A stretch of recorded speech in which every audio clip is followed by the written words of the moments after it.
Other news? There has been a murder. Hey everyone, welcome to another video. Today I'm going to be discussing the latest in the Hercule Poirot trilogy, A Haunting in Venice. Another whodunit. Let's see if this one manages to break through the wall and give us an excellent addition to the genre. Let's get into it.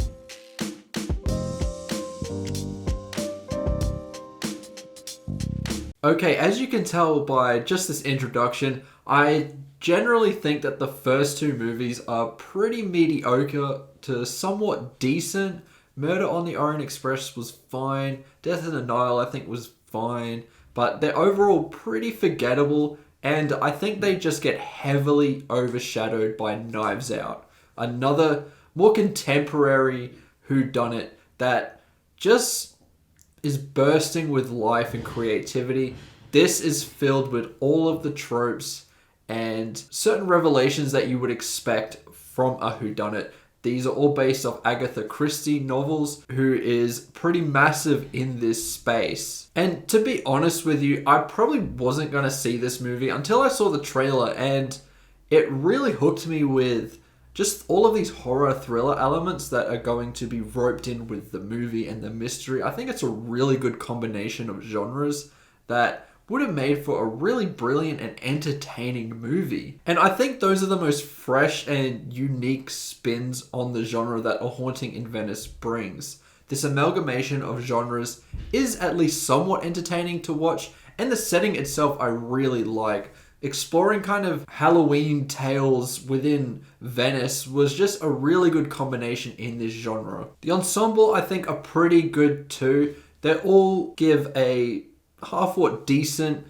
to at least a committed or really good performance. I think the standouts were Jamie Dornan, I think, had some great moments. Michelle Yeoh was really excellent in her limited scenes. She's in all of the marketing for this movie, but she's barely in it. She's in it for about the first act, and that's it. So just be warned there that you are not going to get a whole lot of Michelle Yeoh there, but she is great in the time that she has. And Kenneth Branagh, I think, is pretty decent in this role. He always has been, and he just continues that here. I also think in his scenes, Jude Hill, who was in Belfast, another Kenneth Branagh film, is really great here. Definitely a huge up-and-coming child star that I just cannot wait to see more of. He was really good here. And that is unfortunately where the praise for this movie ends, because I think that this might be maybe the worst. Not technically. I think technically it is maybe the best, with some great cinematography, some pretty good production design and sound and all of that,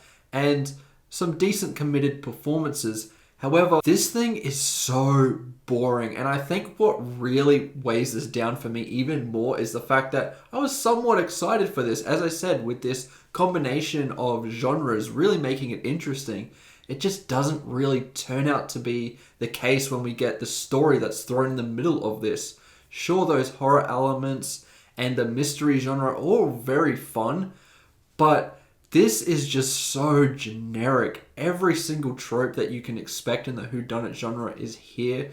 And yes, as I said, it's an Agatha Christie adaptation. She's basically the founder of this genre in a way. So, of course, there's going to be all these cliches. I understand that. But that just really goes into my point that these films are really outdated, I think. I think if these came out 60, 70 years ago when this genre was kind of first being established, these might have been pretty successful and really innovative in the time. But now we have so many tropes and cliches. There's a whole history in this genre now. So when we get this, it's just another one. And this doesn't really do anything special. I also found some of the horror to be quite frustrating because, yes, there were a couple of scenes that were genuinely quite creepy and worked really well. Others were just cheap ass jump scares, and I absolutely hate that. When there's just nothing going on, it's just dead quiet, and then it's just a loud noise. I absolutely fucking hate when it does that because it doesn't feel earned. Yes, you got a quick fright out of me, but it just wasn't really because it was creepy. It's just because you suddenly played a loud musical note. That just doesn't really cut it for me. And I found that really annoying because this film does it a lot. And as I mentioned, this film is just so boring. A lot of this I was just tuned out for. And it didn't really matter because the revelation was just, once again, completely generic. It just felt like my time was being wasted.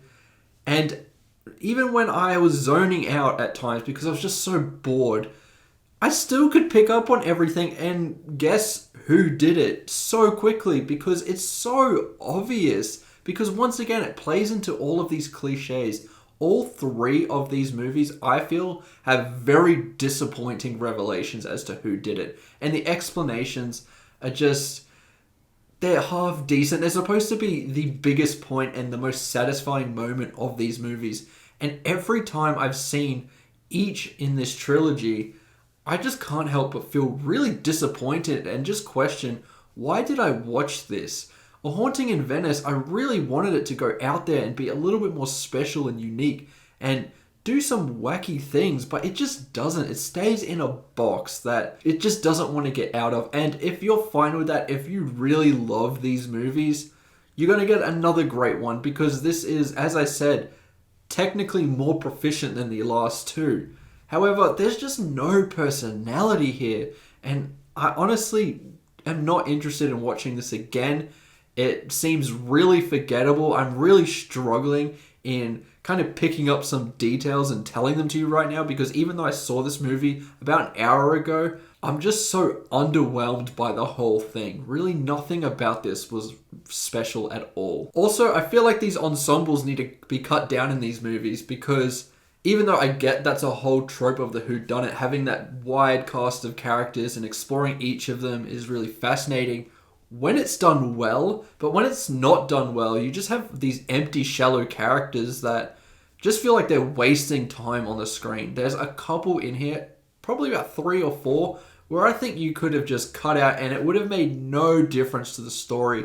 They don't really assist in confusing you, or you never really suspect them as the real killer.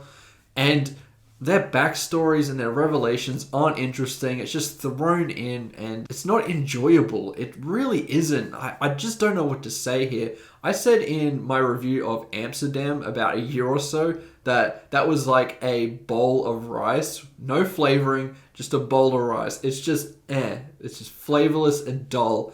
And honestly, A Haunting in Venice kind of feels like that too. There's just no flavor here. Really nothing for me to grasp on or enjoy. I'm just really disappointed and I honestly cannot recommend this one to you, I'm afraid. As a score, in terms of what I'm going to give it, this is really mediocre. This is a 2.5 out of 5 for me. I honestly think that this might be the weakest, even though objectively it probably isn't. It's probably the best. The fact that I had expectations for this and was let down made this a much more worse experience for me. I hate being bored in the theater, and this just kept giving me that and kept giving me that. Apart from 1 or 2 scenes with a little bit of flavor that I could grasp onto, the rest was just bleh. Anyway, those are my thoughts towards A Haunting in Venice. Let me know in the comments below what you think about this movie. I have so much fun content planned. We're getting the Brisbane International Film Festivals are starting to unveil their schedule, and I'm going to be seeing some heavy hitters within the next month in terms of Oscars and getting a lot of insight there very soon. I cannot wait to get all of that festival content out there for you. So remember to like and subscribe, and I'll see you in the next one. Goodbye.